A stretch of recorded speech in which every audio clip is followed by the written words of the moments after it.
from my heart and from my hand. Why don't people understand my intention?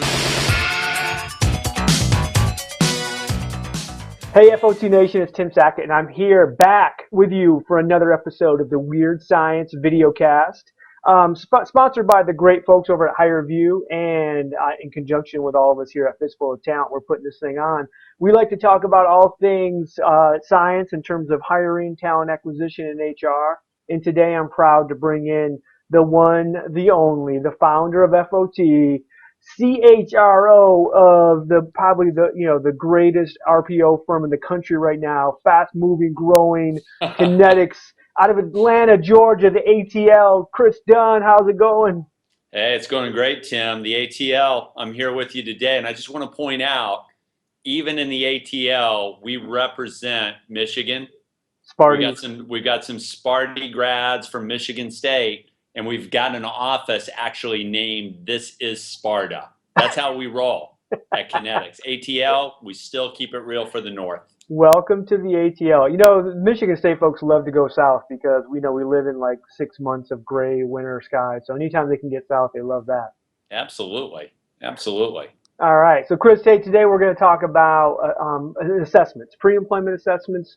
And really what I wanted to get out with you today is to find out, is there a value to these pre-employment assessments?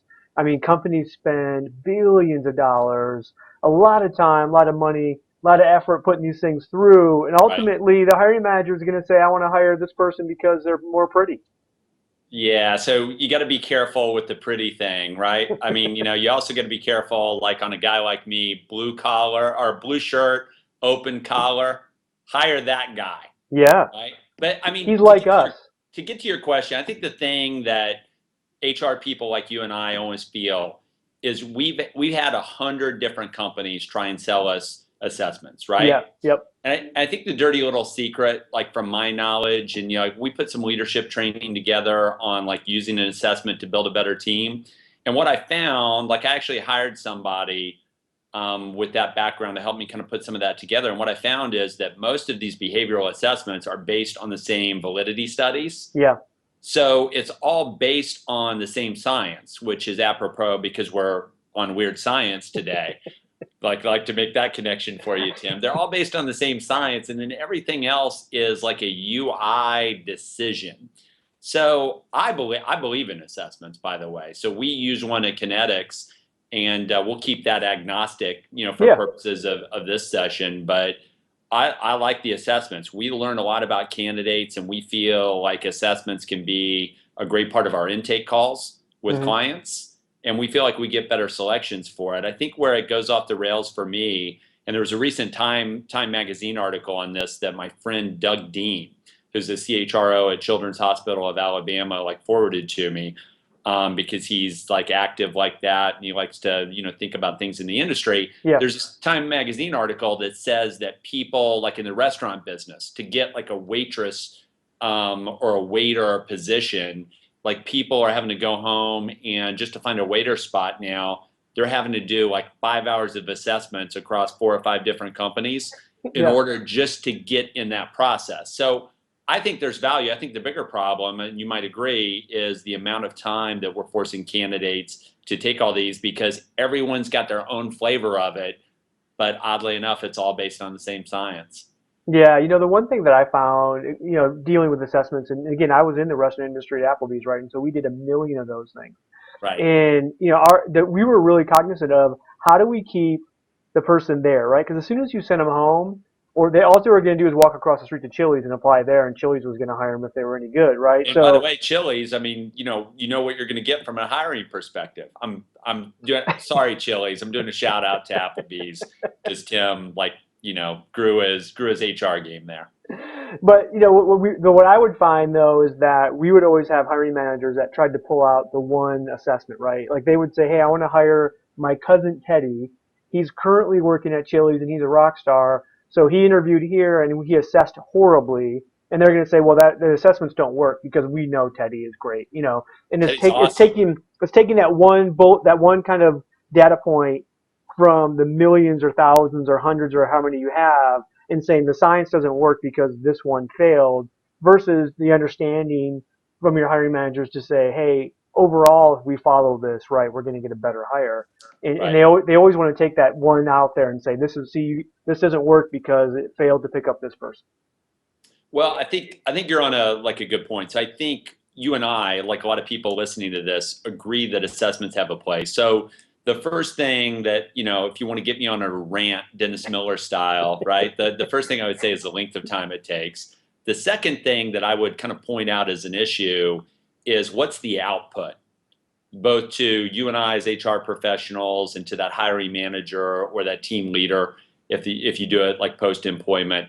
What's the output? Is it 30 pages? Is it 10 pages? And are you serious that you think anybody is going to read that? Like only the geekiest of both HR professionals and hiring managers will actually read something that's long. So, that is. But that's who the buyer is, right? So so these assessment companies are coming out. They're meeting with you and I, who are the geeky assessment guys of HR at our companies. Right. And we're going, oh my gosh, we love this data because we can use this for so many reasons. We geek out. But the reality is we want a one-page executive summary to say, this is why this person's great, or this is why this person sucks, and give me a nice colorful chart, right? I mean, that's what we want. Yeah, and I think there's things you can really learn from that. Like for example, like the hottest thing that I've seen to date on the assessment side. What's hot by Kris Dunn. Kris, tell us what's hot. What is hot? Warning, hot take coming up. It's a hot take. Like give it to me again. Give it to us again. Here's your hot take. All right, you need an assessment that has some type of like rules orientation. Because most of our companies, let's face it, are full of chaos. Like we try and keep things like, the ship right. We have processes and all of us do like yeoman work on that. So Kris, back up, explain the rules orientation side. What is that? Rules orientation. Thank you, Tim. That's a great segue. Rules orientation, most assessments would have it, but you want it to be called out really clearly. Low rules people love the chaos. Yeah. At your company. They love the chaos. They want to be part of the chaos and they want to come up with the solution for whatever the chaos is throwing upon them at that time. High rules people, however, not only don't like the chaos, but when they come into your company, they expect you to have an ops manual. And the first fluid situation that they have, Tim, a high rules person, a very high rules person thinks 75th percentile and above are going to like say, whoa, wait, where's my ops manual? Thank God I have it. And now in this fluid situation, let me go and see exactly what the ops manual is requiring me to do, and they'll execute whatever you tell them the process is. But as soon as you put them in some fluid, they're lost. I love that one because in most of our companies, whether we want to admit it or not, there's a lot of chaos going on, and there's certainly roles in any of our companies. Accounting and finance comes to mind, where high rules, no pun intended, rules the day.